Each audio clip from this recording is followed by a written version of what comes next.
Well, I was going to stand up here by way of introduction and read your book, starting with chapter 1, page 1, but I decided to be a little shorter than that. Anyhow, I'm Jerry Petrie. I'm chairman of the Academy of Television Arts and Sciences Foundation, where Chuck has been a long-time board member and has become a really good friend of mine. And I actually met Chuck, and he wouldn't remember this, but I met Chuck probably, dating myself too, about 25 years ago when I was a finance geek at NBC and probably paying one of his bills for something. But Chuck wouldn't remember that. But we've become really good friends over the last 8 years that I've been involved with the foundation. But you know, most of you know I've been asked and honored. I'm honored to do this, Chuck, to introduce you tonight. And most of you in this room all know Chuck's long career in the television and movie business, which started some 60 years ago when he moved to Hollywood from his native Cincinnati, Ohio. I'm only 12 now. And by the way, you know, for any USC fans in the room, Chuck did graduate from Ohio State, received an honorary doctorate from Ohio State as well. But anyhow, he went to work 60 years ago at a company called Ziv Television. And for those youngsters in the room, and not that I'm a youngster, but for me too, just to tell you something about Ziv, they produce such legendary shows as Sea Hunt, Highway Patrol, and The Cisco Kid. And all of us, no matter what our ages, certainly remember those shows. So anyhow, it would take the rest of the evening for me to go through Chuck's entire professional career, so I'm not going to do that. But you know, all the way from every place, every company that he worked for, and all the way back to when he started his own company in the mid-1970s, and all the obviously hundreds and hundreds of hours of movie and television miniseries that he's produced. And besides, if I say too much, you're not going to buy or read his book. But what I really want to talk about tonight is, and what maybe some of you don't know, is really Chuck's passion for philanthropy and giving back to the industry. So anyhow, it gives me great pleasure to introduce my good friend Chuck, and also my honorary godfather, and the godfather of the television movie. Chuck, Thank you, Jared. I appreciate that very much. Thank you, Jared. I'd like to introduce our moderator, Ave Butensky. Ave told me tonight that we've known each other now for like 25 years. Actually, we started to work together at Freeze Entertainment around 1986. And so we're ready to kind of get started. Ave, okay? Ready to go? Hit me. I read the book, if you remember, in the early days before it was even printed, and I was just blew my mind away how you have all this memory for all the facts and all this information. What I want to know is, why did you write this book? The funny joke part of it is, I wanted to have some good quotes for my obituary. I figured maybe it'll read Godfather or something. But really, there were two main reasons. One was, of course, a legacy. Everyone likes to leave a legacy, and I think somebody heard Ava say we have 21 grandchildren, 22 on the way, 10 families. They all have the book. Maybe they'll pick it up and read it someday. But more importantly, it's a history of television as I see it. And interestingly, a friend of mine, Cal Clemens, who's a pretty good writer, and he's been around for a long time. His dad was a fine writer, too. He's now living in Seattle. I sent him the book, and he said, you know, I wish I'd have read this book before I started in this business. He said, I think I would have done much more and taken a lot of different directions had an opportunity to see the book. And that's what I was hoping when I finished the book, I did the book, that it would maybe help somebody when they get to that fork in the road, you know. They can say, you know, I remember what Chuck Freeze said about that. And maybe it'll do something good. That's my fix. Good fix. Which of the movies that you produced do you like the best? You told me you weren't going to ask me that question. Didn't you write it that way? I made the promise that if you wouldn't ask me anything to call for group therapy. Well, you know, I'm proud of all the movies, but that, you know, since Ava's here, I have no alternative but to say Troop Beverly Hills because that's her movie, right? But actually, it is one of the favorite things. We enjoyed doing it. We had a wonderful time producing it. Ava put our life on the line in that movie. Past that point, I think Martian Chronicles was a very tough shoot. It was a tough movie, but I can tell you, everybody in Trine tried to get Martian Chronicles made. The list of companies that optioned it was this long when we checked out the chain of title. And it was a fluke story. I wasn't meant to tell this, but for years, no one could move it. And we happened to be in Dan Barclay's office at NBC when Star Wars on the trade papers was sitting right there on the desk. And Malcolm Stewart, who was my partner, who had represented Ray Bradbury, said, you know something? How about the Martian Chronicles? She said, I'll give you a 6-hour script order if you can get Richard Matheson. Bingo, we went out the door, and from that point forward, it was history. We got it made, and it was tough. It was tough. Chuck, your book lists in the back over 120 movies that you produced. But your career really started coming out of Cincinnati with the Ziv Company. There was a Ziv connection. That's correct. I think there is an important link in knowing what that is in terms of your great success. Well, Ziv was an interesting experience. I was there 8 years. I went to work there knowing nothing about the business. I mean, I had to get up at 7 in the morning to learn what I was going to do that day, And I was young. I was anxious. I was ambitious. But the things that we did there, I must tell you, I utilized all of those in the television movie business. Ziv had 250 episodes a year. We shot them on 6 stages, and besides that, we rented the stages. In addition to that, everything was done on practical locations because we couldn't afford to build the sets. We couldn't afford to have special effects men. When a Ziv unit went out, it was a bus with 35 people. It had 2 picture cars where the actors were riding with trailers in the back where they're taking some props, and an international U-Haul, which we'd call a SUV today, with the camera and the sound. That was the whole unit.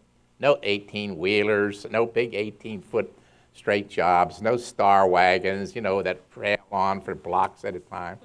And so I learned how to go fast, how to go quick, how to get out there on the streets, how to shoot practical. And I think out of 3,000 days or more in television movie production, I wasn't in a studio 50 days. Everything was shot practical, on location. And I got that all from my Ziv experience. But your Ziv experience was a lot of managing movies, and then you moved on to Screen Gems, where you had a bigger role. I mean, Screen Gems produced, at the time, Father Knows Best, Naked City, Donna Reed, Dennis the Menace, Bewitched, I Dream of Jeannie, and a gazillion more. What did you do there? Well, you see, Screen Gems was a whole different fix. Screen Gems was the Comedy Central, not Comedy Central cable, but just like Norman Lear, just like Marcy Carsey and Tom Werner, in the 60s, Screen Gems was really the king of comedy. All the comedies were done there, and they ran forever. And we were fighting to try to get action shows, drama shows on the air.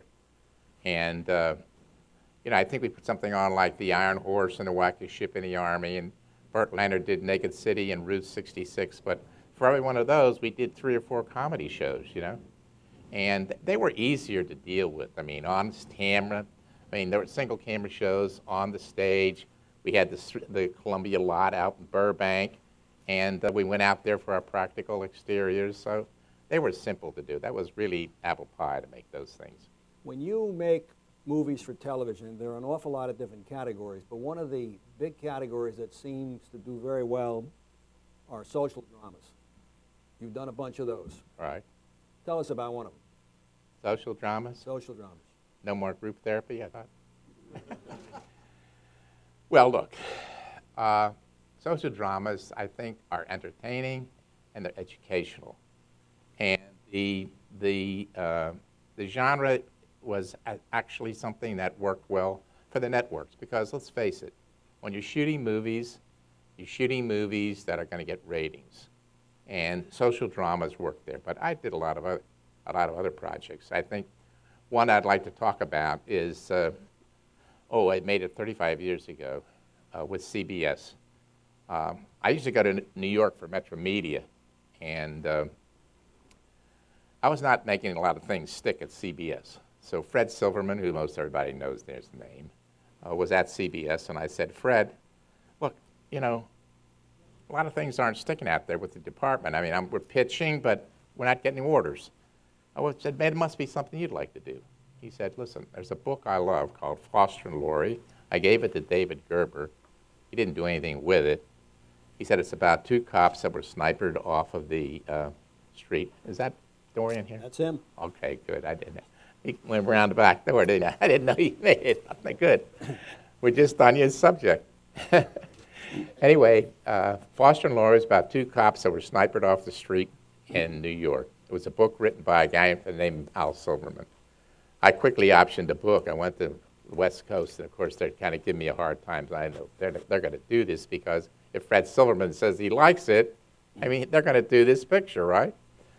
So we got a very good script, and we cast Perry King as Rocco Laurie. And we needed a young black actor. And I must say, you know, that was 5 or 10 years after the Civil Rights Act.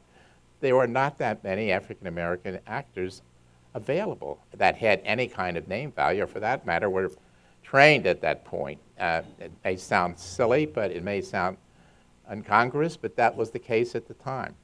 I'm in New York at this little room off the King Cole Bar at the St. Regis Hotel, and Mabel Mercer is a piano player. She's in there singing. I sit down just like this with my wife. Next to me is Rex Reed, the critic. We start chatting. I said, you know, I'm looking for a young black actor to play this role. He said, go see Betty Davis's show. There's a fellow there by the name of Dorian Harewood. He is terrific. So I was on a short fuse, and I just said, look, got a hold of the agent. Dorian came up to the hotel room. He read. You know, the rest is history. We made the movie, and his career took off. And if you got a clip there for Foster and Laurie, here's a couple of clips from the movie. Okay, Channy? Okay, so you want to be assigned together. Why the neighborhood police team? You got it. Me? Hey, come on. Can you believe him? Head full of ideas, and now he don't even want to talk about them. Well, how about you? Well, see, the way I look at it, there are a lot of people that get into trouble for no reason except they don't have anything better to do. Now, if I'm out there on the street, I got at least a chance that somebody gonna pull my coattail and say, hey, man, you better keep an eye on old Charlie over there. He getting ready to be uncool. And you see... Yeah, and then you see, if you know Charlie, on account of you know everybody on the block, you can go over to him and you can kind of pal him out, you know? And so you haven't made a collar, right? But maybe you stop somebody from punching out a super or busting into a candy store. And that's not so bad, right? See what I mean? No, that's not so bad. Hey, Rocco. Who's his cousin? Yeah, I was gonna ask you that. Uh-huh. Does your wife know about this? You and the cat's cousin? Why is she just... You know what's gonna happen, man.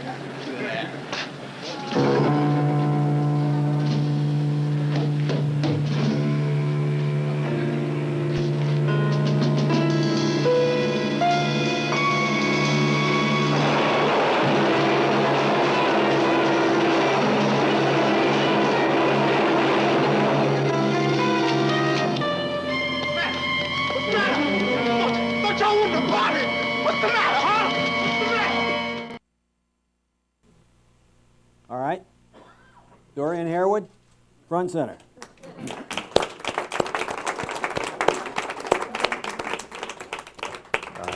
I like to take that big step like that. How you doing? Very good, very good. Yeah. That was a while back. I had a little more hair then, I think. We all did.